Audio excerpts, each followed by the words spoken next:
Hello everyone, এখানে একটা শ্যুটের জন্য আমরা বসে পড়ি আর সেটা ছিল হরহর শ্যুট। তো যাই হোক, মেকআপ করার জন্য এখানে বসে পড়ি আর দিদিকে তোমরা আশা করি চিনতে পারছো, পূজাদি, যিনি মেকআপ আর্টিস্ট। আমার ওপর আজকে অ্যাপ্লাই করেছিল একটা ভূতের লুকসটা কেমন হয়েছে লাস্টে তোমরা একটু জানিও আমাকে। আর এখানে কী কী দিয়ে করছে তোমরা আশা করি বুঝতে পারছো। ফার্স্ট একটু গ্লু দেওয়া হয়েছিল, দেন ওটা একটু শুকিয়ে যাওয়ার পর এখানে রুটি তৈরি করার যে আটা, সেই আটা দিয়ে এইগুলো কাটা ছেঁড়াগুলো করা হয়।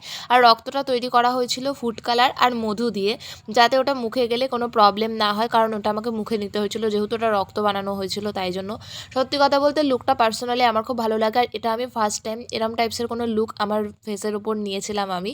তো যাই হোক, ভিডিওটাও খুব তাড়াতাড়ি আসতে চলেছে, সেটা তোমরা দিদির চ্যানেলে পেয়ে যাবে। চ্যানেলে যখন পোস্ট হবে লিঙ্ক তোমাদের প্রোভাইড করে দেবো, তোমরা একটু চেক আউট করে নিও প্লিজ। আর লুকসটা কেমন হয়েছে অবভিয়াসলি জানাবে। এখানে আমাদের শ্যুট চলছিল, শ্যুট চলাকালীন কোনো ভিডিও করতে আমি পারিনি, যেটুখানি করেছি সেটুখানি দেখালাম। আর এখানে আমাদের শ্যুট কমপ্লিট হয়ে গেছিলো, আমরা আড্ডা মারছিলাম। লুকস কেমন হচ্ছে অবভিয়াসলি জানাবে, আর ভিডিও আসলে দেখে আসবে। টাটা।